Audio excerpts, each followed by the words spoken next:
Bonjour, aujourd'hui nous allons terminer notre série d'enseignements sur la louange.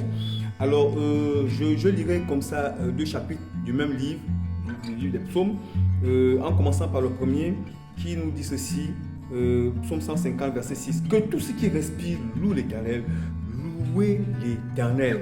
Alors, tout ce que Dieu a créé, les arbres, les animaux, les poissons, les oiseaux, les hommes, la terre, le ciel, tout ce que Dieu a créé, que tout ce qui est là loue l'Éternel. Vous savez, c'est un ordre, c'est un impératif. Et Dieu voudrait voir, puisque la nature obéit à la parole de Dieu et toute chose est soutenue par sa parole, que tout ce que Dieu a créé loue son Saint-Nom. Et c'est important et ceci fait la joie de notre Père, notre Dieu.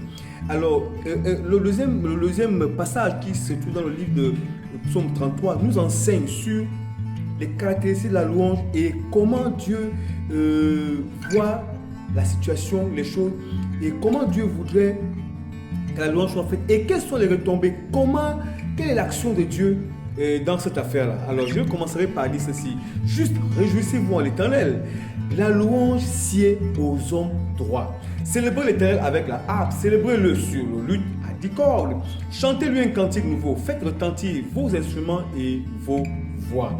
Car la parole de l'Éternel est droite et toutes ses œuvres s'accomplissent avec fidélité.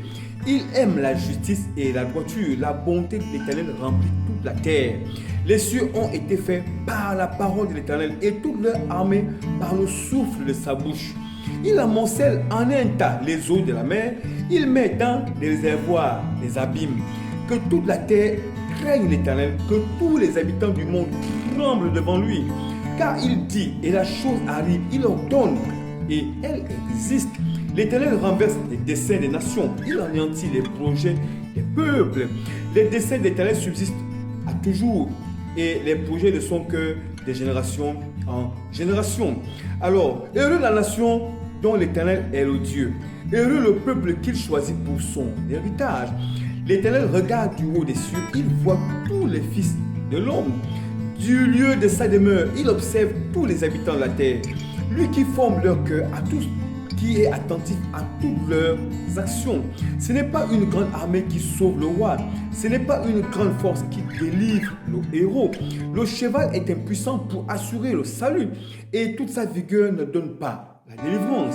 Voici l'œil de l'Éternel est sur ceux qui le craignent, sur ceux qui espèrent en sa bonté, afin d'arracher leur âme à la mort et de les faire vivre au milieu de la famine. Notre âme espère en l'Éternel. Il est notre secours et notre bouclier, car notre cœur met en lui sa joie, car nous avons confiance en son saint nom. Éternel, que ta grâce soit sur nous, comme nous espérons en toi. Voyez-vous, voici des paroles de louange. Voici comment Dieu agit lorsque un peuple saint, pur, juste, fidèle, le loue et le célèbre. Quelles sont les actions et les réactions et l'œuvre de Dieu pendant que le peuple est en train de le louer et le célébrer. Voyez-vous, voici ce que nous décrypte la parole de Dieu par rapport à ceux qui louent l'Éternel d'un cœur pur et sincère. Car il a dit que la louange sied aux hommes droits. Je vous en conjure, ceux qui visionnent cette vidéo, je prie le Seigneur, afin que vous soyez bénis, visités, que l'esprit de la louange vous habite et que le Saint-Esprit vous ouvre l'intelligence, la sagesse et vous délivre la langue, afin que vous puissiez louer le Dieu d'Israël, le Dieu des cieux, le Père, notre Seigneur Jésus-Christ. Soyez bénis ceux qui sont réellement attentifs à tout ce qui est dit. Vous savez, il y a tellement de choses à dire sur la louange, sur les retombées, sur je vais dire ça comment? Sur les conséquences de la louange dans la vie d'un chrétien. Nous sommes bénis par Dieu.